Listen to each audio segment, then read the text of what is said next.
kegiatan.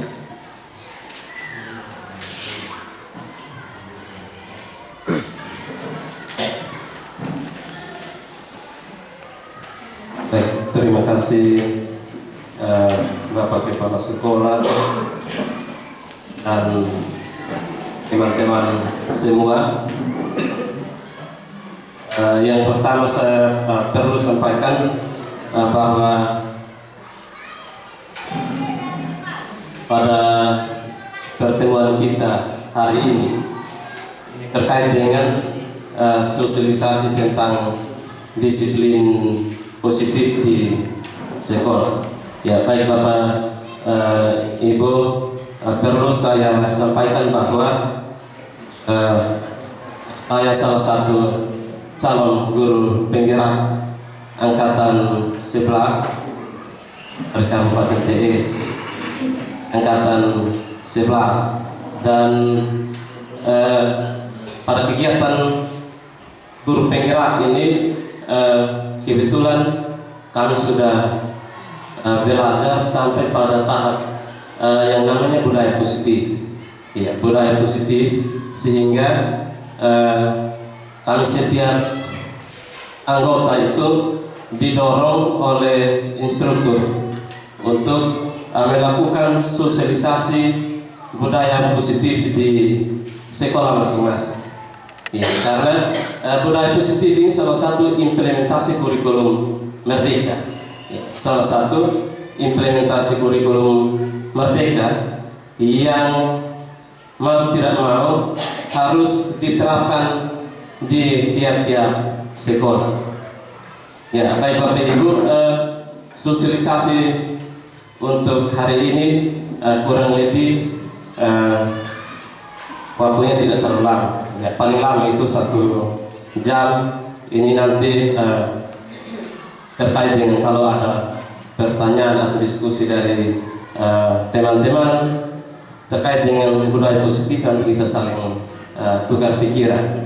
Ya, baik Bapak Ibu, Pak Apris, lanjut. Ya, kita langsung pada agenda kita pada hari ini terkait dengan budaya positif.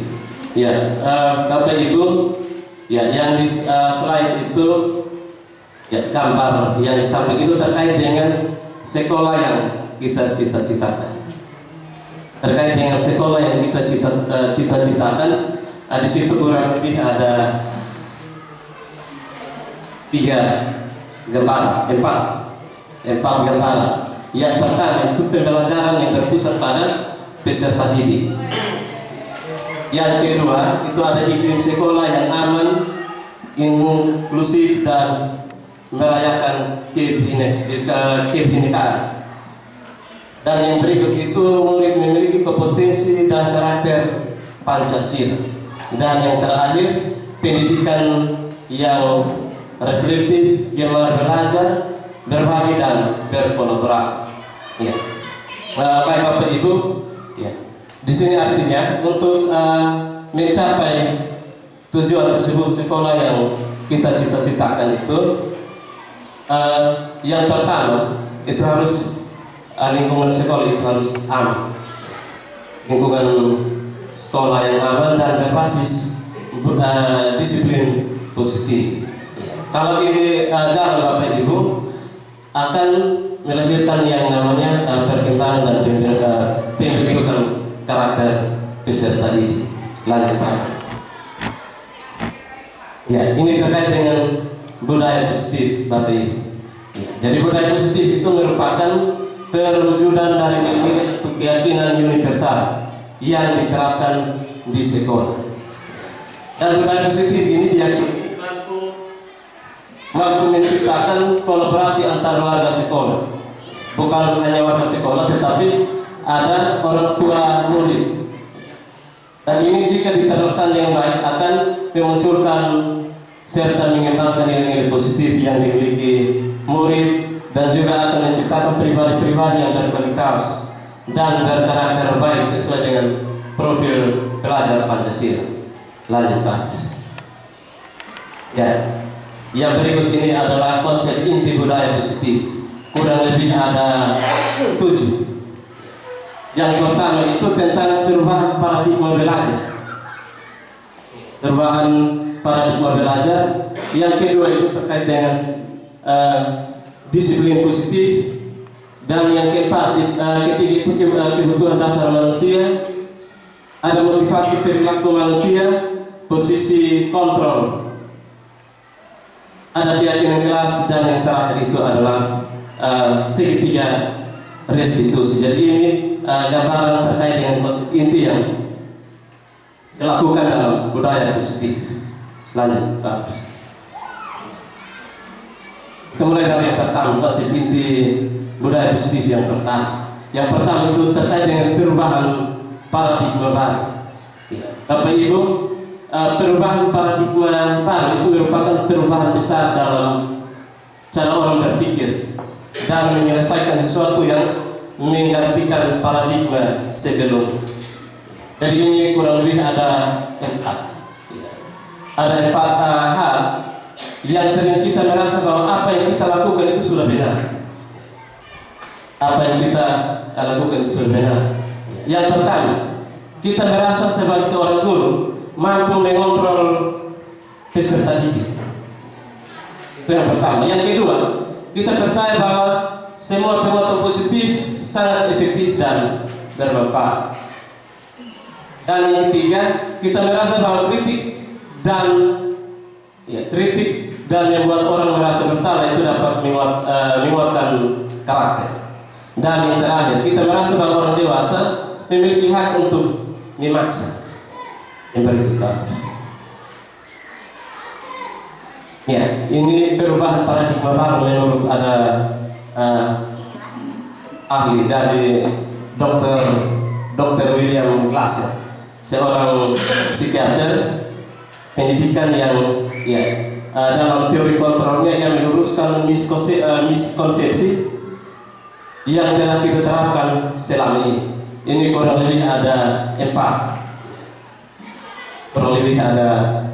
Yang pertama, kita sebagai guru tidak dapat mengontrol atau memaksa murid. Yang kedua, kritik dan membuat orang merasa bersalah menurut kita itu dapat menguatkan karakter. Padahal sebenarnya tidak.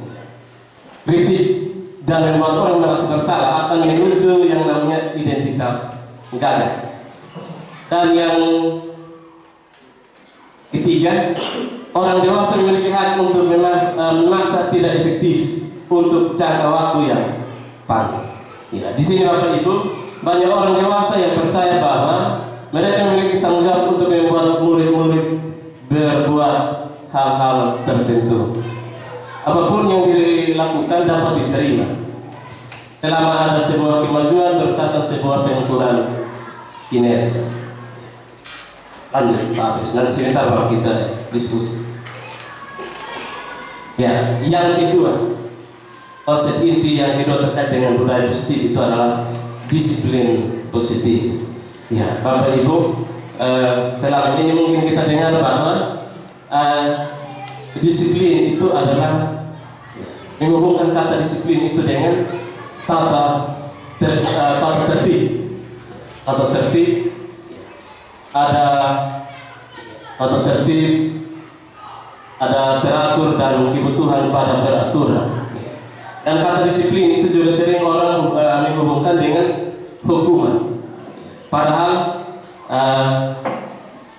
ini sungguh berbeda Bapak Ibu. Karena belajar tentang disiplin positif tidak harus dengan memberi hukum.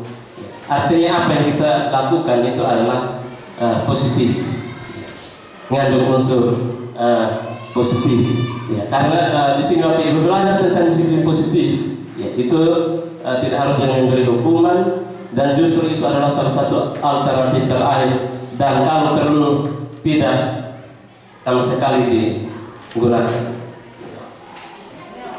Yang berikut itu ada makna disiplin yang dikemukakan oleh ada 2 orang pakar pendidikan. Yang pertama itu Ki Hajar Dewantara, dan yang kedua itu adalah Diana Gosen. Kedua pakar ini mereka mengatakan bahwa disiplin itu sebenarnya sebagai salah satu bentuk kontrol diri, salah satu bentuk kontrol diri, yaitu belajar untuk kontrol diri agar dapat mencapai suatu tujuan yang mulia.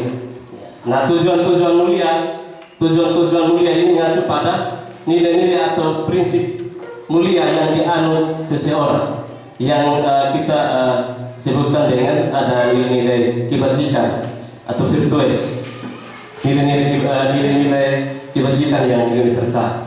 Ya, jadi berikut berikut ini ada nilai-nilai kebajikan virtues yang dimaksudkan. Yang dimaksudkan itu yang pertama. Yang dimaksudkan itu adalah profil pelajar Pancasila. Yang pertama itu adalah beriman dan bertakwa kepada Tuhan Yang Maha Esa dan berakhlak mulia. Dan yang kedua, berkebinekaan global, bergotong royong, mandiri, kreatif, dan yang terakhir bernalar kritis. Yang berikut tadi.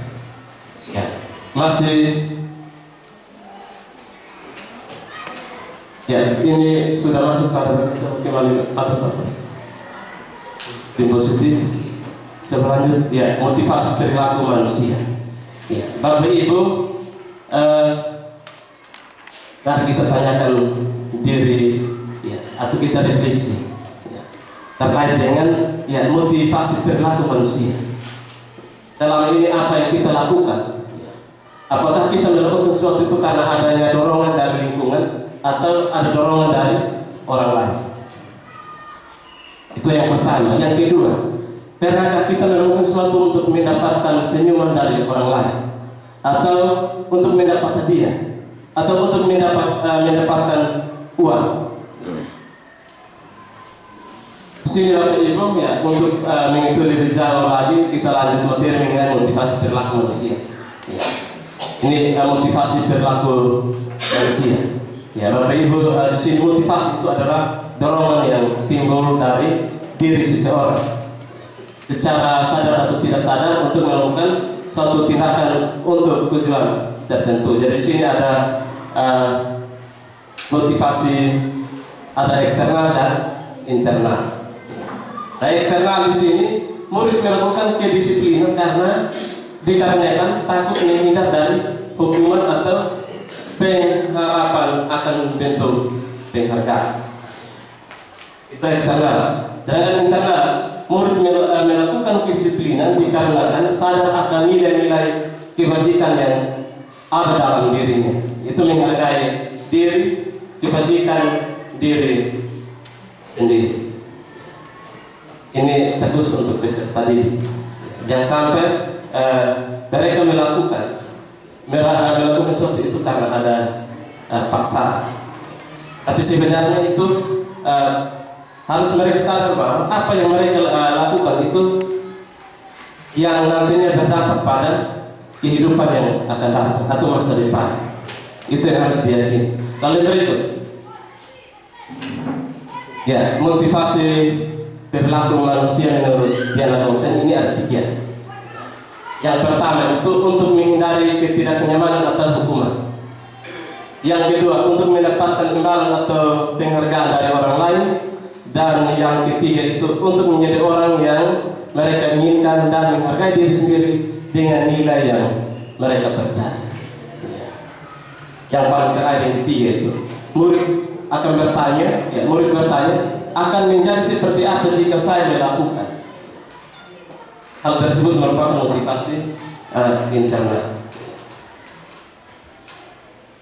Lanjut Pak Fes. Masih motivasi perilaku manusia. Ini sama yang tadi. Lanjut Pak Fes. Kita masuk pada kebutuhan dasar manusia. Kebutuhan dasar manusia ini ada kurang lebih ada 5. Yang pertama itu kebutuhan akan kasih sayang dan rasa diterima. Ada kebutuhan penguasaan, kebutuhan bertahan hidup, kesenangan. Lalu yang berikut, yang terakhir, kebutuhan akan kebebasan. Di sini Bapak Ibu, ketika seorang murid melakukan suatu perbuatan yang bertentangan dengan nilai-nilai kebajikan yang tadi, profil pelajar Pancasila, maka di sini secara otomatis ya mereka sudah melanggar peraturan. Dan sebenarnya hal ini dikarenakan karena mereka akan memenuhi kebutuhan dasarnya. Ada 5 kebutuhan dasar manusia. Yang berikut Pak Adis. Ya, yang berikut ini yang paling penting Bapak Ibu. Ya. Konsep disiplin dengan pendekatan restitusi. Konsep disiplin dengan pendekatan restitusi. Apa itu restitusi? Jadi restitusi itu adalah proses menciptakan kondisi bagi murid untuk memperbaiki kesalahan mereka, sehingga mereka bisa kembali kepada kelompok mereka yang sebenarnya. Lanjut Pak Abdus. Ya, ini ada ciri-ciri restitusi. Ciri yang pertama itu adalah menguatkan fokus pada solusi. Yang kedua, fokus pada karakter bukan tindakan. Yang ketiga, bukan menebus kesalahan tapi belajar dari kesalahan. Yang keempat, mencari kebutuhan dasar yang mendasari tindakan, tawaran bukan paksaan, memperbaiki hubungan, dan yang terakhir menuntun untuk melihat ke dalam diri. Yang berikut tadi. Ya, ini ada kasus. Ini ada kasus. Jadi ini ada perbedaan hukuman, konsekuensi, dan yang terakhir itu adalah restitusi. Jadi ini kasusnya adalah murid datang terlambat ke sekolah. Ambil kasusnya murid datang terlambat ke sekolah. Jadi sini kalau kita lihat perbedaan, ini kan hukuman. Murid disuruh berdiri di depan kelas atau berlutut. Yang kedua, guru marah-marah kepada murid.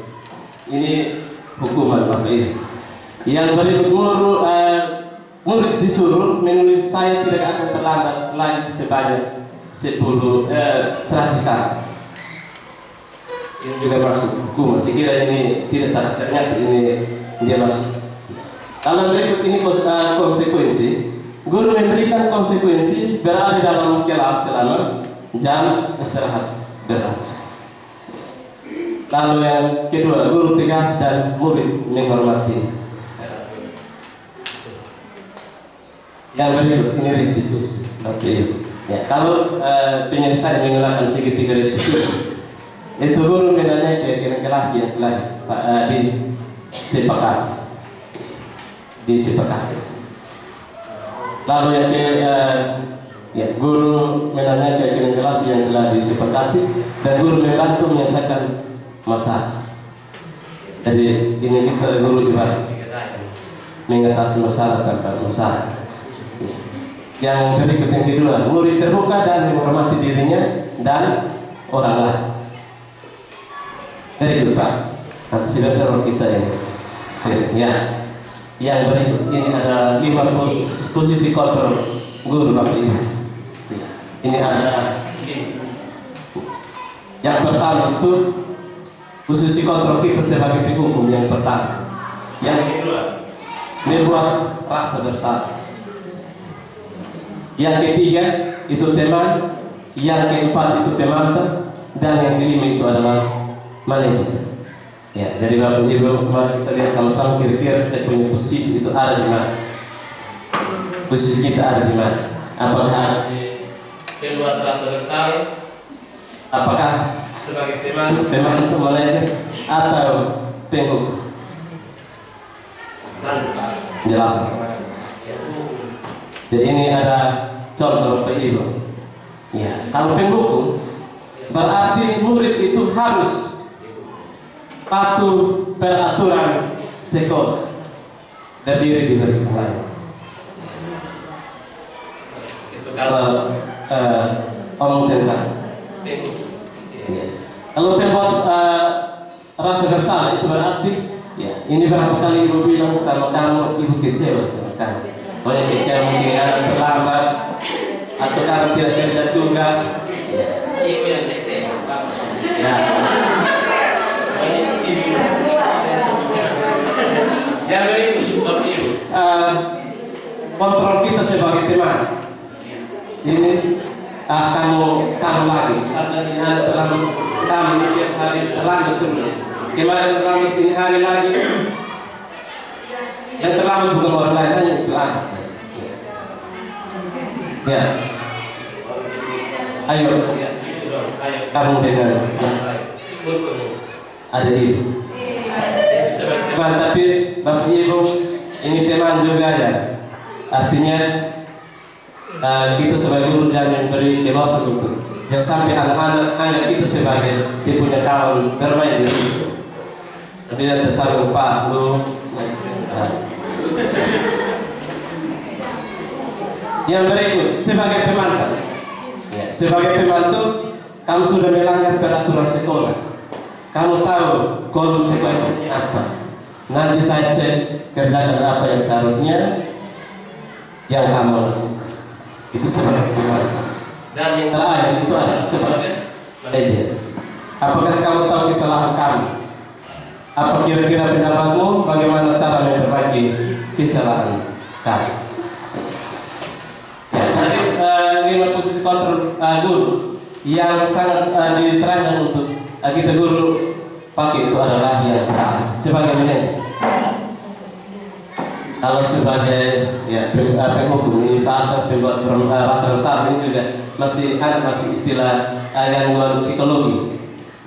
Memang juga ya kadang kita di sini ada beda sampai teman bisa jadi overdosis. Memang ya teman ini Bapak Ibu ini tugas berat kita sebagai wali kelas. Sebagai pemantau, karena kita yang tahu ini anak pagi-pagi dia datang terlambat atau tidak, lalu yang berikut di kelas dia punya keadaan seperti apa itu kita yang tahu. Lanjut Pak. Ya, ini terkait dengan keyakinan kelas seperti ini. Ya, ini Bapak Ibu, ini bukan maksud menggurui, tetapi kalau bisa Bapak Ibu, ini wali-wali kelas, kalau bisa keyakinan kelas ini dibuat keyakinan kelas, terkait dengan keyakinan kelas. Jadi keyakinan kelas ini suatu yang diyakini bersama, yang berasal dari penyatuan pikiran untuk menjadi nilai kebajikan untuk ditemukan di kelas, keyakinan kelas. Berikut Pak. Ya, ini contoh kelas. Ya, ini contohnya 3 saja. Yang pertama disiplin waktu, menjaga kebersihan dan kerapihan, saling peduli, menghargai dan berlaku sopan, dan yang terakhir mengerjakan dan mengumpulkan tugas tepat waktu. Ini contoh keyakinan kelas. Berikut bagus. Ya, ini langkah-langkah pembuatan keyakinan kelas. Langkah yang pertama itu adalah berdiskusi dengan peserta didik untuk memunculkan peraturan-peraturan yang ditaati oleh peserta didik di kelas tersebut. Jadi diskusi ini juga Bapak Ibu bukan kita wali kelas konsep terlebih dahulu atau sebagai guru belajar kita konsep terlebih dahulu, tapi ya artinya kita konsep, tapi setelah itu kita tawarkan kepada peserta didik untuk sama-sama sepakat. Dan setelah disepakati maka dijadikan sebagai peraturan kelas atau keyakinan kelas. Lalu yang kedua, mengubah peraturan menjadi kalimat yang lebih positif. Seperti contoh yang tadi. Yang berikut, menjadikan peraturan yang menjadi nilai-nilai kebajikan atau keyakinan kelas. Dan yang terakhir, berdiskusi mengenai gambaran perilaku yang mencerminkan keyakinan kelas. Yang kelima, berdiskusi mengenai perilaku seluruh warga kelas. Dan yang terakhir, meninjau ulang keyakinan kelas dari waktu. Ya, jadi peraturan kelas keyakinan kelas ini tidak betul. Misalkan mungkin bisa jadi berasal dari keyakinan kelas yang berarti bisa revisi atau di rumah sesuai dengan keadaan di kelas. Berikut bagus. Ya, ini yang berikut bagus ini. Segitiga restitusi. Ini saya akan salah menggunakan segitiga restitusi. Ini ada kurang lebih ada tiga. Ada tiga. Yang pertama itu validasi tindakan yang salah. Validasi tindakan yang salah, menanyakan keyakinan, dan yang terakhir itu adalah menstabilkan identitas. Dan setelah itu ada penjelasan. Ya, ini terkait dengan menstabilkan identitas. Menstabilkan apa sih? Ya, menstabilkan validasi tindakan yang salah. Ini yang pertama. Validasi tindakan yang pertama, validasi tindakan yang salah yang pertama itu, ya ada di situ Ibu. Kamu tentu punya alasan mengapa kamu melakukan ini. Jadi setiap kejadian atau masalah yang bisa terjadi dilakukan itu pasti ada dia punya alasan sehingga dia buat. Hingga misalkan contoh masalah ini terjadi yang pertama itu adalah kita tanya dulu. Artinya pertama itu tenangkan pikiran. Kalau kita langsung minta kalau marah-marah bentak otomatis bisa jadi tidak. Selain yang kedua kamu tutup punya alasan yang melakukan itu.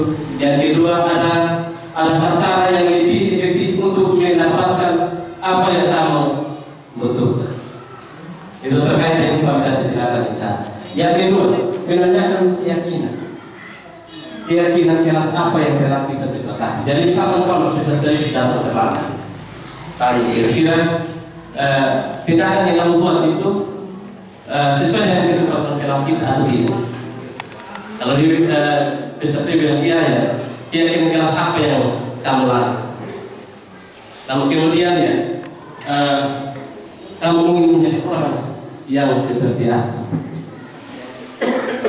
Yang terakhir menstabilkan identitas. Itu ada setiap orang pasti pernah melakukan kesalahan. Misalkan contoh kasus peserta didik ya, misalkan berkelahi dengan teman karena misalkan menyontek atau ganggu. Otomatis ya, salah satu hal yang ada kita guru sampaikan itu adalah yang namanya kesalahan itu tidak luput dari hidup manusia.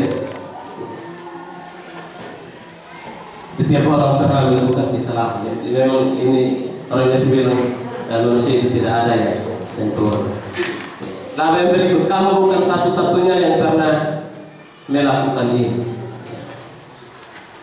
Bisa juga bilang ini Pak juga karena terjadi itu karena atau ini juga karena berikut Pak. Ya, ini sisi yang pertama, berdasarkan prinsip membuat kesalahan. Itu bagian dari proses pembelajaran. Berperan menggeser identitas murid dari identitas gagal ke identitas sukses. Dan yang berikut, jangan mengkritik murid yang sedang mengalami identitas. Nah, ada ya, ajukan pertanyaan. Membuat kesalahan itu sesuatu yang wajar. Ya, misalkan tapi tergantung dari kesalahan oleh peserta didik. Kalau yang berikut, manusia tidak ada yang sempurna. Kita bisa memperbaiki masalah. Jadi ini kalau kita dulu sebagai pegadaian mengatasi masalah atau masalahnya, kita harus jangan lihat masalahnya tapi fokus pada penyelesaian masalah. Kalau yang berikut, apakah kamu sedang menjadi orang yang baik buat dirimu sendiri? Yang berikut Pak. Ya, yang kedua itu validasi tindakan yang salah. Ini berdasarkan prinsip setiap perilaku itu berupaya memenuhi suatu kebutuhan. Akan menggeser dari pemikiran stimulus respon negatif. Yang berikut menggali dan mengikuti kebutuhan murid dengan murid.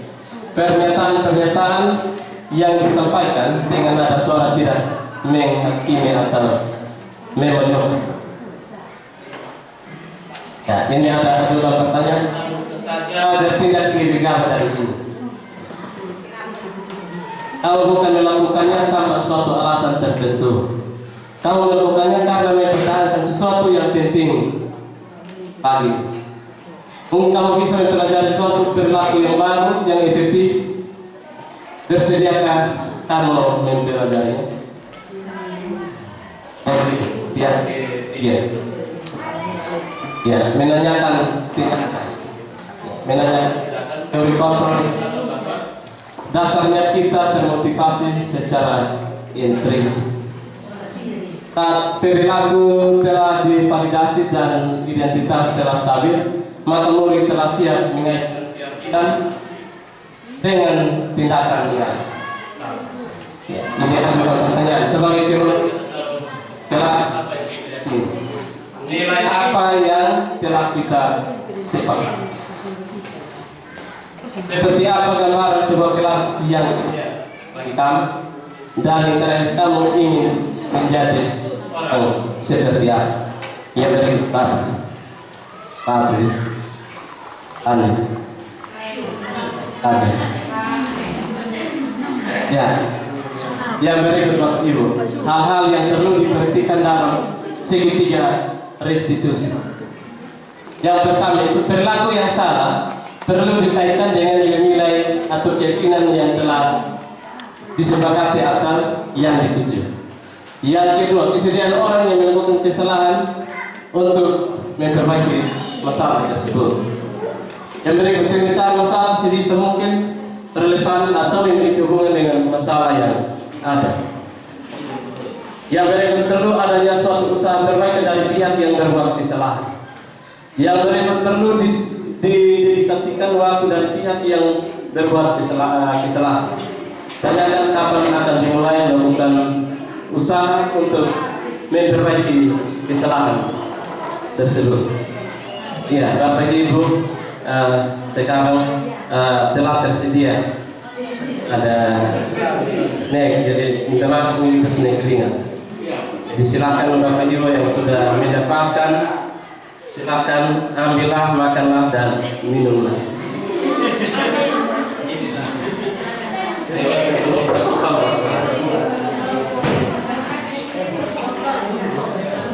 Yang berikut Pak terus ini harus kembali. Ya, Bapak Ibu, jadi ini sedikit sosialisasi terkait dengan disiplin positif.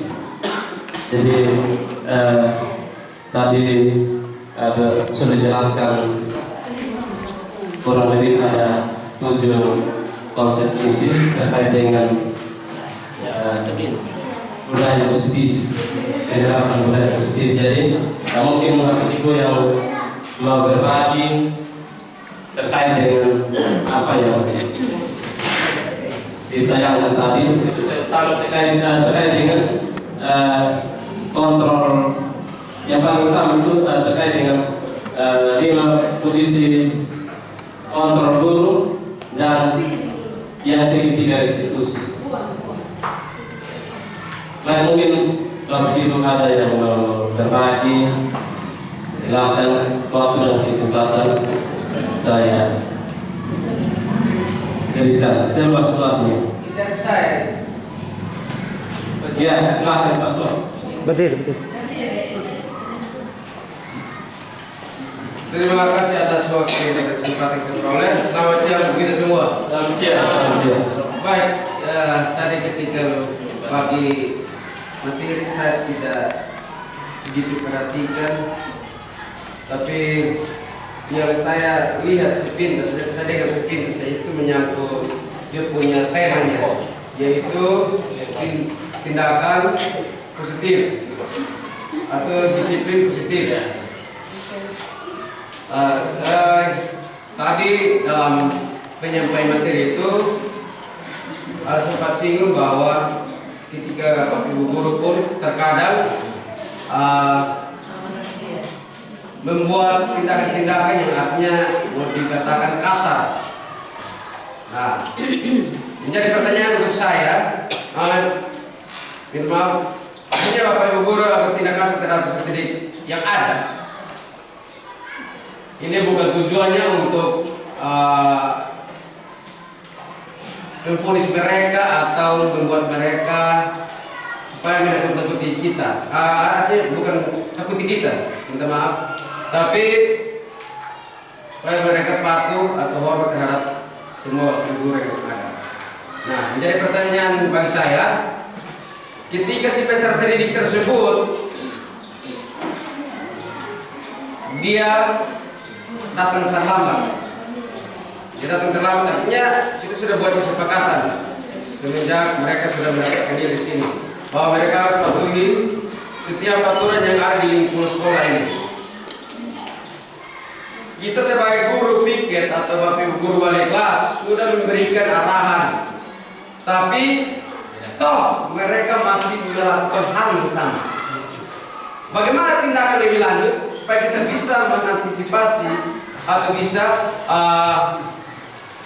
mencerdaskan anak bangsa yang ada? Artinya supaya bisa merubah si peserta didik tersebut yang dimana setiap hari dia terlambat. Mungkin untuk sementara sekian Pak Joni, waktu dan tempat saya kembalikan. Terima kasih. Ya, terima kasih Pak Sos. Masih ada dari kawan-kawan.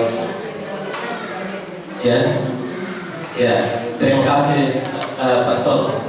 Saya langsung menjawab apa yang ditanyakan Pak Sos. Ini terkait dengan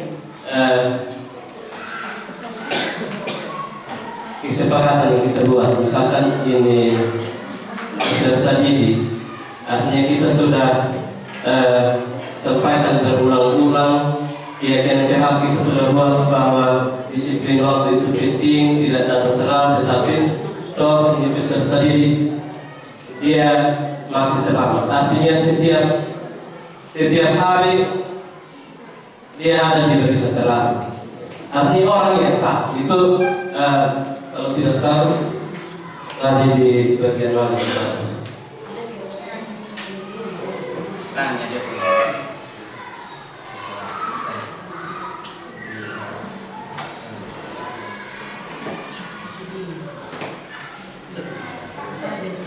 Ya, kita mulai dari sini. Yang pertama, yang tadi Pak Sos bilang itu salah satu posisi kontrol guru. Salah satu posisi kontrol guru. Yang tadi Pak Sos bilang itu dia sudah masuk pada pemantau. Dia sudah masuk pemantau. Artinya ini artinya setiap kali periksa terlambat, kalau tulis nama di kertas yang terlambat, artinya itu anak terus. Artinya dia terlambat. Nah, masalah seperti itu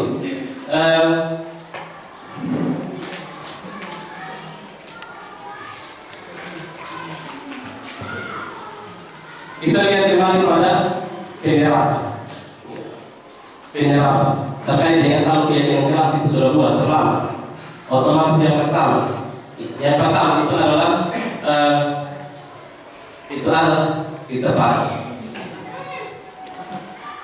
panggil datang. Artinya kita yang pertama, ini saya sampaikan ini sebagai ini terkait dengan hal yang saya dapatkan, bukan karena panggil lalu kemudian artinya yang pertama itu adalah kalau tidak salah yang pertama tadi kita guru, artinya kita tanya dia jangan dengan nada kasar. Kita tanya baik-baik, artinya kalau dia sudah ngomong enak begitu, ngomong enak, tanya dia kira-kira dia terlambat ini karena apa? Karena pasti ada alasan sehingga dia terlambat. Kenapa misalnya contoh terlambat setiap kali terlambat sekolah itu karena harus tanya dia kira-kira dia bisa bersedia atau tidak untuk minta. Misalkan contoh saya kebetulan saya punya nama terlambat itu karena malam-malam dia bermain api. Dia bermain api sehingga ya pemain bermain api ini terlalu banyak, mungkin dia baca yang tahun atau mungkin kau segala macam tidak tahu. Ya, atau sehingga terlambat. Dan artinya kita kembali pada sendiri, apakah kamu bersedia atau tidak untuk bisa merubah ini kebiasaan? Kembali pada dia, tanya dia, itu di bagian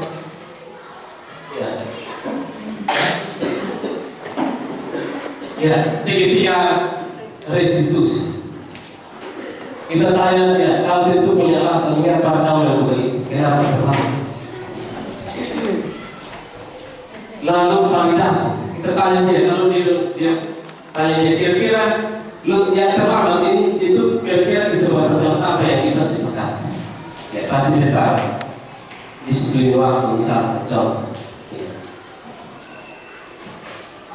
Tanya dia terlambat itu baik atau tidak? Kalau dia tidak baik, apakah bersedia untuk yang terbaik? Ya, kalau dia tidak baik, lalu kemudian kita stabilkan kembali dia punya identitas. Dan kalau misalkan masih dia tahu, hal yang terakhir kita lakukan itu adalah pendekatan dengan orang tua. Pendekatan dengan orang tua. Dan kalau masih tetap ya, artinya kita tahu bahwa kita kemanapun kalau ini pribadi sendiri tidak mau berubah ya, kita mau merancang ini tetap tidak akan bisa. Artinya ingin kembali pada sendiri menyadari ya artinya secara pribadi harus sadar. Kalau tidak sadar ya mau kemanapun tetap. Ya mungkin seperti itu Pak Sos. Jadi kalau memang ya kembali ya orang tua, kembali dia orang tua, sosialisasi dengan orang tua. Dalam hal ini ya sebagai wali kelas, kalau ada orang tua punya nomor ya bisa hubungi ke kantor sehingga si A setiap hari datang terlambat. Karena setiap hal yang dilakukan itu pasti ada di poin, ya ada alasan. Atau memang dia keputusan dari dulu dia sedang terlalu tapi ya itu hanya kira-kira bisa perbaiki ini kesalahan atau tidak. Kalau dia bersedia ya berarti yang penting ya kalau bersedia bila ingat tuh sudah bersedia. Kalau biasa masih terlambat nanti baru dia. Ya seperti itu Pak Sos. Mungkin masih ada teman. Silahkan Pak Sos. Oh ya ini ada 3 orang, jadi silahkan Pak Sos dulu. Pak Sos kanan begitu saja.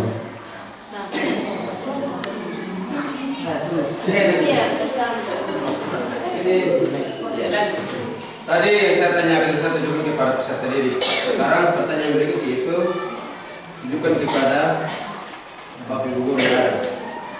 Tapi saya tidak perlu sebut satu persatu. Saya kasih contoh pribadi saya.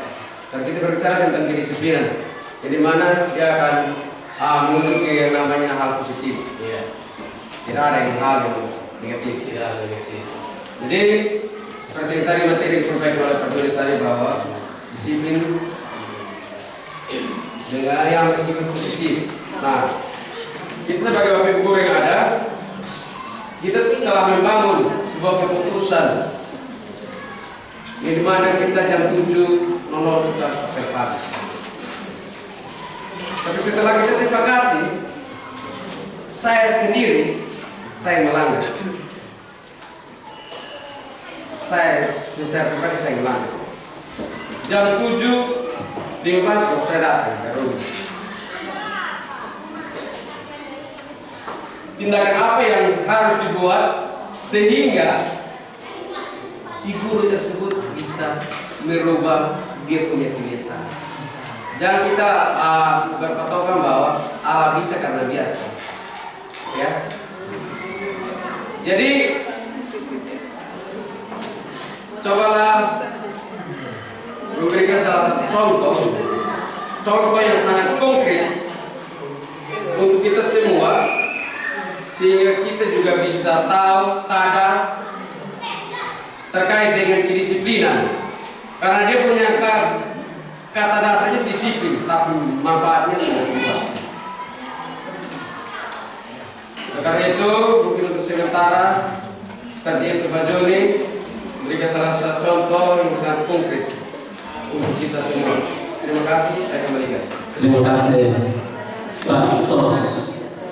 Ya, ini Ibu Agnes. Ibu Agnes mungkin ada hal yang disampaikan, silakan. Baru ini. Artinya ini kita berbagi. Ya, teman-teman bertanya apa yang saya tahu saya. Ya, artinya kita berbagi. Silakan Ibu Agnes, pakai mic. Terima kasih atas kesempatan yang diberikan.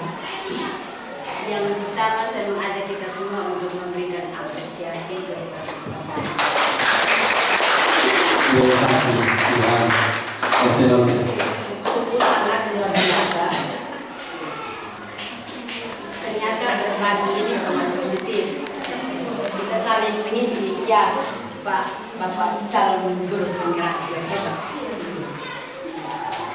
Saya suka ini pemaparan ini, sosialisasi ini terkait dengan disiplin positif. Ya. Terkait dengan ini, konsep inti dari budaya positif itu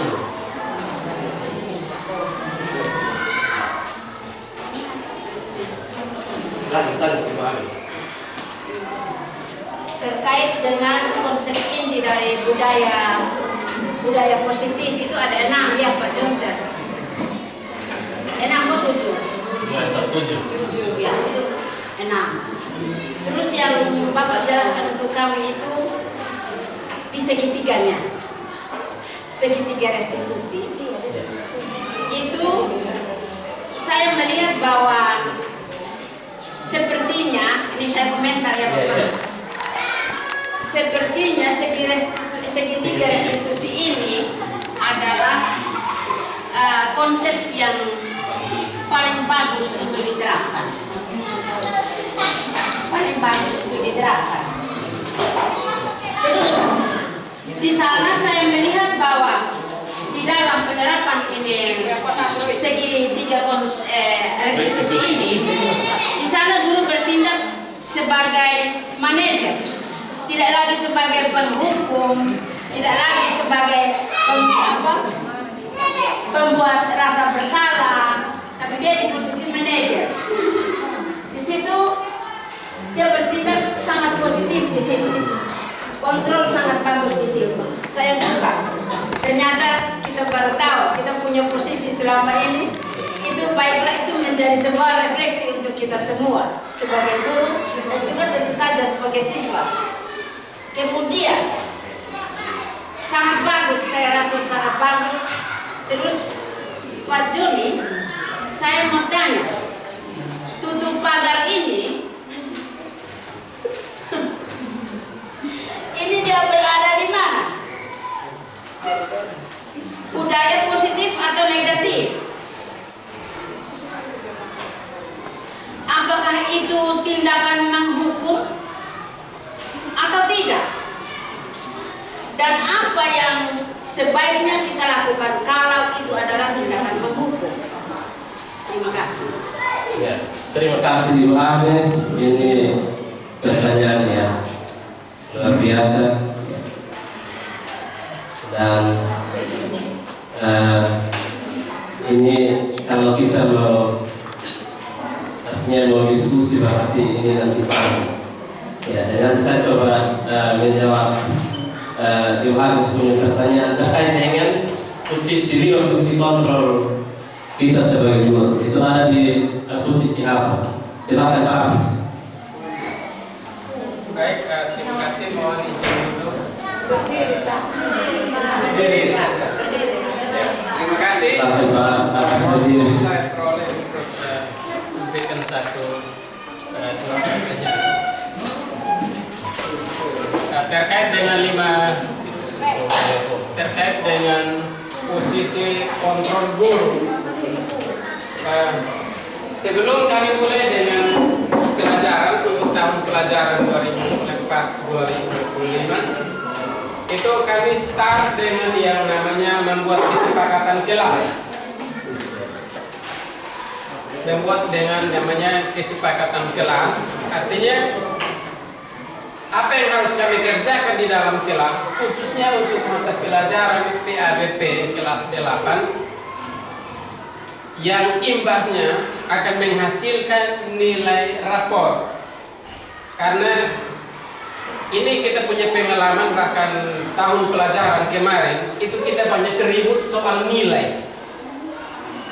Kita banyak ribut soal nilai yang khususnya nilai-nilai yang tidak beres. Karena itu saya melihat ini pengalaman untuk saya coba buat di dalam kelas, khususnya untuk mata pelajaran PABP kelas 8, yaitu kami membuat namanya kesepakatan kelas, yaitu tentang kehadiran peserta didik. Jadi kami punya kesepakatan kelas itu apabila peserta didik alfa lebih dari 3 kali, maka nilai rapornya itu berapa? Itu kami sudah sepakat memang. Dan saya pantau ini cukup membuat yang selama ini alfa sudah kurang lebih 5 pertemuan, yang alfa terlalu banyak itu mulai berkurang. Karena saya sudah kasih tahu memang alfa saya punya mata pelajaran, dia mau izin, dia mau sakit, dia mau alfa lebih dari 3 kali tidak hadir dengan ini 3 alasan, maka kami sudah patok rapor Anda nilainya sekian. Itu yang pertama. Yang kedua, tentang catatan buku mingguan. Ini kita minggu kemarin itu kita tidak sepakat satu semester ini efektifnya ada berapa. Tetapi saya bilang Anda tidak hadir 1 kali dalam 1 minggu, tidak ikut ibadah, nilai rapor Anda itu saya kurangi 1 digit. Misalnya nilai rapornya 90. Selama 1 semester, minggu efektifnya 15 atau 16. 16 kali tidak ikut minggu, tidak ada buku mingguan, maka 15 kali kurangi 90 kurang 15. Itu nilai rapor saya kurangi. Dan saya lihat yang selama ini tidak pernah ikut sekolah minggu, tidak ikut ibadah, itu ada yang mulai rajin pelan-pelan. Yang ketiga, soal kerja tugas. Ada yang kita kasih tugas biar 1 nomor, tapi ini kerja sepertinya kerja di rumah terlalu banyak, sampai PR juga tidak selesai.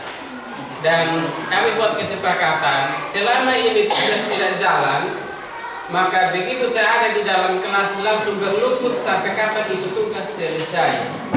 Dan saya lihat ada sedikit perubahan. Ada sedikit perubahan, yaitu yang selama ini pemalas kerja PR itu mulai pelan-pelan belajar untuk kerja. Dan pertanyaannya sebenarnya ini fungsi kontrol gurunya itu menghukum atau berusaha untuk mendidik. Terima kasih. Ya, ini saya langsung menjawab dari yang penanya terakhir. Pak, pertanyaan yang ada di sini. Ya, dijawab ada di sini, Pak. Ya, jadi ini terkait dengan perubahan paradigma baru. Ya, Pak, itu dia pertama.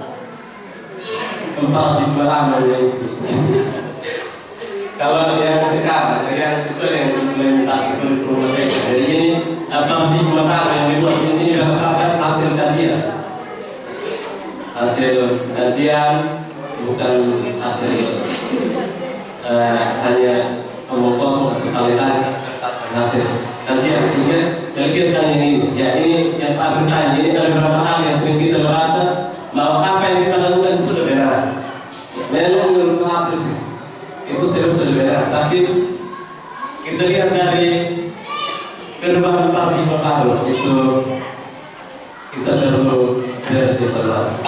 Ya. Sebab apa yang ya kita merasa bahwa sebagai seorang guru itu sudah mampu mengontrol, ya itu kita itu sudah mengontrol. Padahal tidak. Yang kedua, kita percaya bahwa semua penutup itu sangat efektif dan bermanfaat. Itu kita percaya. Tapi yang sebenarnya itu tidak berarus menyebabkan pertanyaan yang ini sudah. Kita merasa bahwa kritik dan membuat merasa bersalah dapat menguatkan karakter. Memang tidak itu, tapi orang apa pun bisa tersiksa. Tahu tersiksa karena ada yang harus kerja terus. Sekarang biasa agak dan terus sakit ancur. Isi sakit kuat. Ya berarti kita merasa bahwa orang dewasa memiliki hak tentu. Memang, jadi itu ya memang. Dan dia masih pada posisi kontrol sebagai kita sebagai guru itu adalah penghukum telah. Yang kedua, pertanyaan dari pihak. Pertanyaan dari pihak itu tadi yang di mana yang hanya ditulis 100 kali saja. Misalnya itu saya tidak terlambat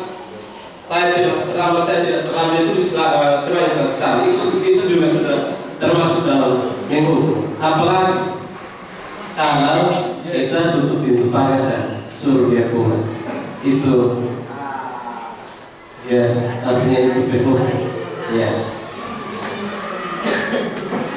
Dan yang berikut, sos ini terkait dengan sos. Kalau tertanya sos itu kita kembali pada yang ini.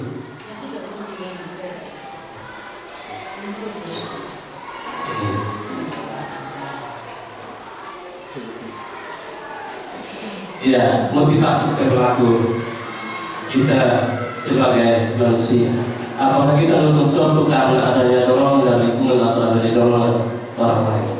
Ya, artinya kita melakukan sesuatu ini terkait dengan sos, terkait dengan ini. Kita guru, kita sudah sepakat bahwa tidak boleh terlambat 7.00 kita di sekolah, tapi 7.15 kita ada yang masih. Ini kembali pada motivasi kita. Dan artinya disiplin, kan kita mau disiplin karena dia pun ujung-ujung kalau ketika dia mau apa, kan kita sendiri yang merasa, kita sendiri yang merasakan dan artinya berdampak untuk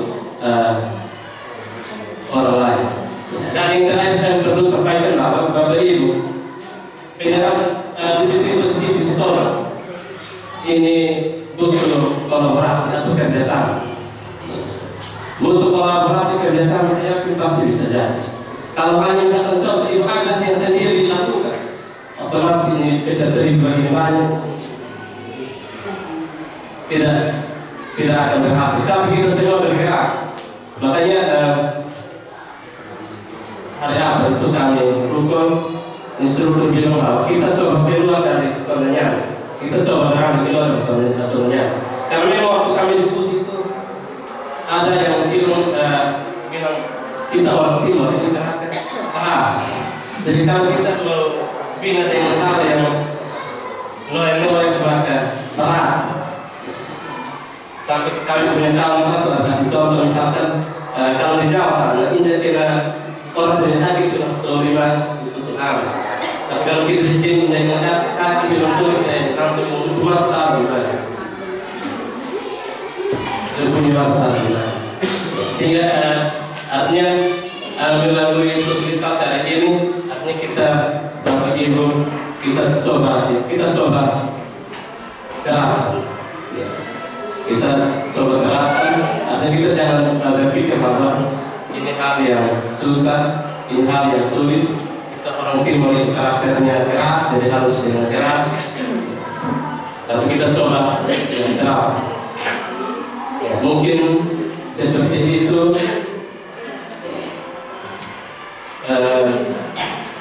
Kalau tidak ada lagi, saya kembalikan. Mari kita berdoa. Baik, terima kasih Pak Juli. Ini saya sebenarnya ada yang mau disampaikan kaitan dengan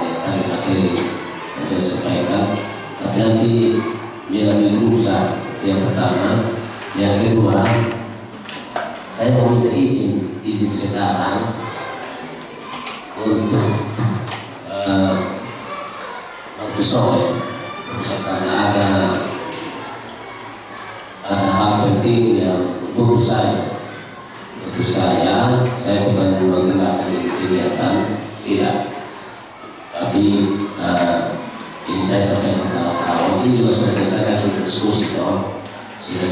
Saya mohon kami, hanya saya mau tambahkan semua yang disampaikan tadi itu saya tidak tahu, tapi silakan Pak Joni. Semua bilang kayak seperti ini tergantung kita saja, potong hati. Sekolah biar tidak pakai pagar, tapi kamu bilang masuk dan tujuh potong hati bilang itu baik, maka kita akan datang tempat yang tujuh. Tapi kalau kita punya hati tidak ada untuk datang ke tujuh, pasti kita terlambat. Tindakan yang seperti kita tutup itu pagar itu hanya efek jelas saja. Sebenarnya kan bukan satu aturan yang memang harus ditutup itu pagar, bahwa dia datang pagi. Jangan takut karena tutup itu pagar atau datang pagi. Kan ada banyak hal yang bisa kita lewat administrasi seperti absen dan penilaian di terakhir. Tapi semua itu terang di dalam kita.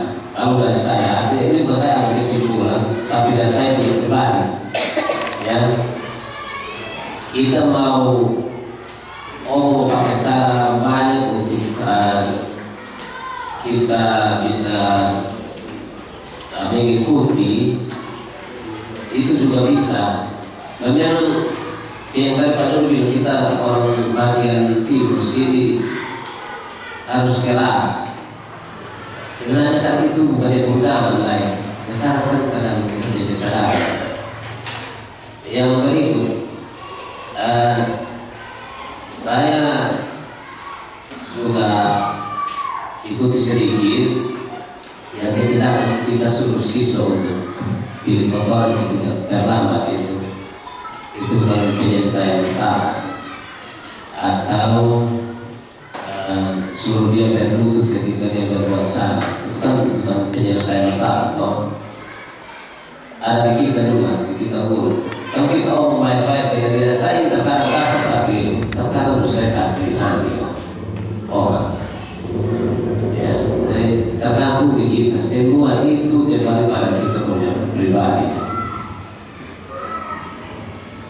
Jadi yang kita di Pak Soso sampaikan itu, kalau dari saya itu ada kita pribadi.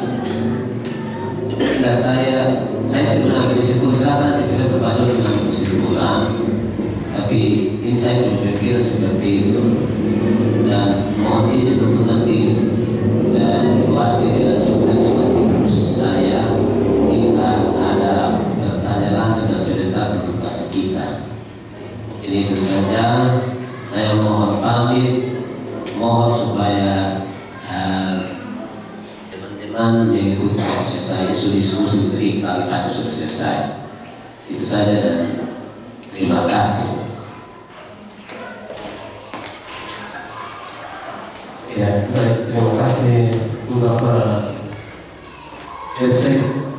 Ya, jadi ini kita sudah diskusi kurang lebih sudah 1 jam lebih. Ya, 1 jam lebih. Untuk itu apa yang sudah disampaikan oleh Bapak Kepala Sekolah dan tidak perlu saya tambah. Ya, saya tidak perlu saya tambah. Jadi ini kembali pada disiplin positif, ini kembali pada pribadi kita masing-masing sebagai guru dan peserta didik. Ya. Kalau apa yang kita anggap baik, ya itu kita lakukan. Ya. Kita buat bukan untuk orang lain puji kita atau kita mendapatkan penghargaan atau dapat uang, tapi kita buat untuk yang nantinya kembali pada kita punya diri, kembali pada diri kita masing-masing. Dan terkait dengan sisi positif ini seperti yang tadi saya sampaikan bahwa ya ini butuh kolaborasi, kerjasama sebagai ya kita sebagai guru, sebagai pimpinan, peserta didik dan juga orang tua. Itu kalau bisa jalan. Jadi butuh kerjasama.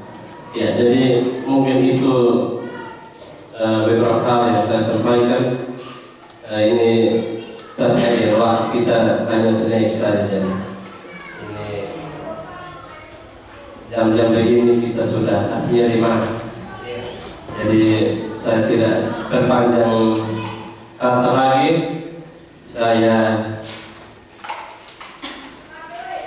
ya kembali kepada Ibu mungkin ada hal yang tambahkan. Ini kalau tidak ada ya kita langsung mengeluarkan diri.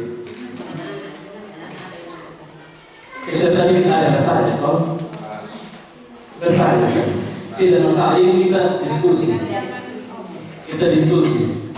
Kita mau kita diskusi. Jadi tidak ada yang ya, jangan tadi sampai bilang ini kami mau sebentar nanti. Saya akan ngomong, oh tidak, ya tidak ada. Itu pasti mau ya, atau tidak ada ya. Terima kasih untuk partisipasi dari teman-teman semua atas kerjasama, sudah buang waktu untuk ya artinya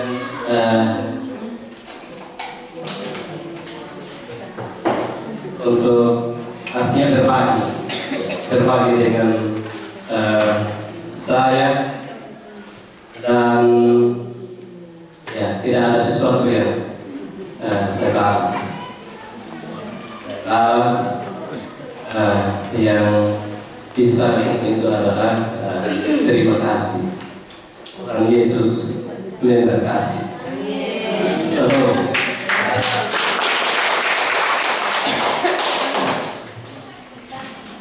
Ini kalau mau